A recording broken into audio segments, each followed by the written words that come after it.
University. And of course, Doctor, before we had our break, you promised that you would give us some information relative to Malcolm outside of the nation, and of course, we'll give you an opportunity to do that now. Yeah, the Malcolm outside of the Nation of Islam was a new man, totally transformed. He didn't continue to spout racist rhetoric. He was a person who was actually moving a lot closer to Martin Luther King. As a matter of fact, in February of 1965, just before his assassination, he'd actually gone to Selma, Alabama, in order to form a coalition of conscience with Martin Luther King.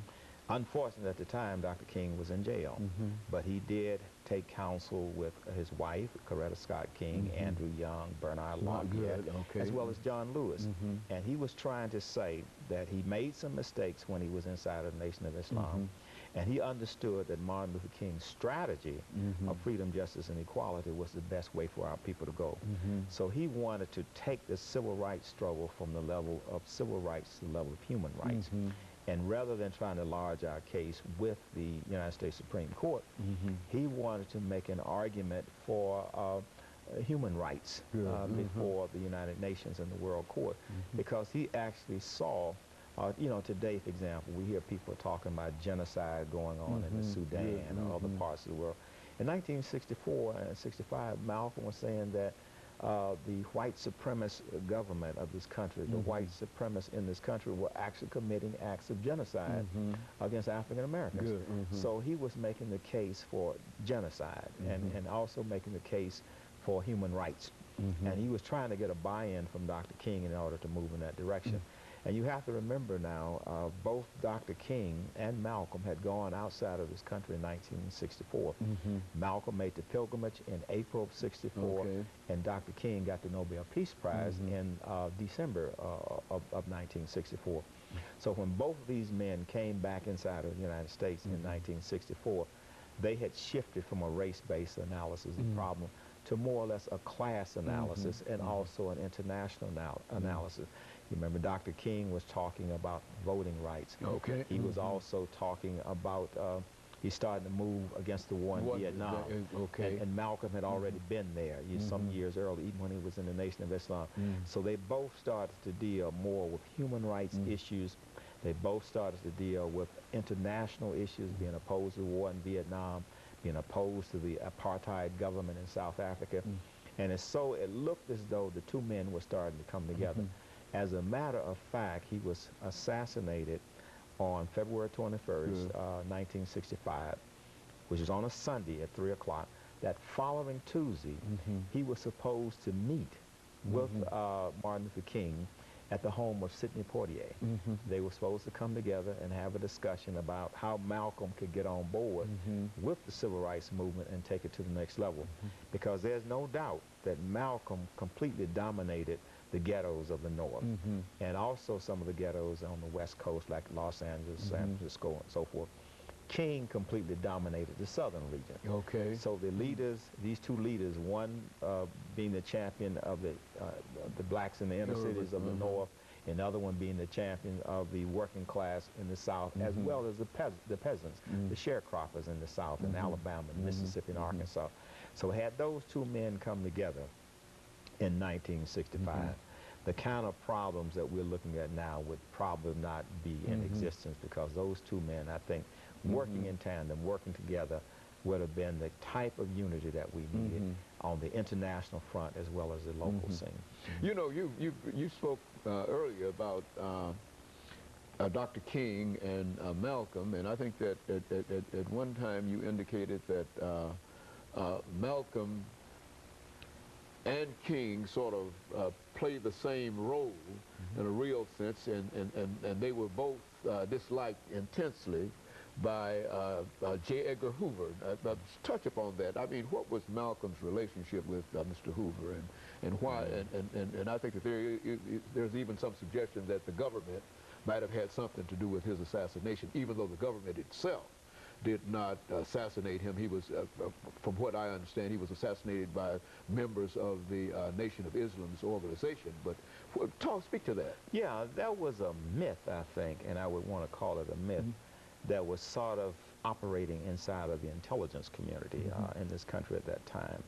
And much of it had to do with the fact that we were in the Cold War, you know, the communism versus the Western so-called democracies. And so J. Edgar Hoover had this idea that he wanted to stop the rise of a Messiah, almost like Pharaoh during the times of Moses. And he did see Dr. King and Malcolm as the possibility of being that Messiah that would rise up among the African Americans and free them from the bondage of modern-day Pharaoh. And so that was the mythology that J. Edgar Hoover operated out. And I would think that even to this very day, there's still that paranoia that somehow the Most High will come with divine intervention and raise up another Messiah in our midst who will free us from that type of oppression. But that was the type of mythology that was operating that time period. And also the fact that just before Malcolm and Martin, you know, you had Paul Robeson and W.E.B. Du Bois who had declared themselves as communists. And they had traveled to the Soviet Union and Eastern Europe. So there was a possibility that they too would make those links with the communist faction outside this country. So the Cold War played a major role in how the civil rights movement. As a matter of fact, there were people in King's movement that had to leave the movement because people thought that they were communists. Martin Luther King in the early 50s was accused of being a communist, you know. So I think that was the kind of idea that J. Edgar Hoover was operating from, this fear of communism rising up in the form of a black messiah among African Americans. Now, what is the legacy of of Malcolm X? I mean, what role do you think that he continues to play in our society today? In my judgment, I think the legacy of, as I would call him, El-Hajj Malik El-Shabazz, because when he made the pilgrimage to Mecca, he changed his name. I think that when you look at the year 1965, this was a very powerful year. This is a year that Malcolm made the pilgrimage to Mecca. This is a year that Dr. King did the Selma to Montgomery March in terms of the Voting Rights Act. But he was effective in linking the Muslim world with African-American Muslims in this country. He was also effective in linking the African continent with the struggle inside of this country. So as a spokesperson for Pan-Africanism and also a spokesperson for Muslims all over the world, I think he was very effective in making that link. And then once he made that link of American Muslims in general and African Americans in particular with the Muslim world, it was at that time that immigrant Muslims started to gain more confidence. In fact, they started forming their association like the Muslim Student Association and other organizations. And then, of course, in '65, immigration policies changed, and more people were allowed to come in this country from Muslim countries, like in the Middle East and Turkey.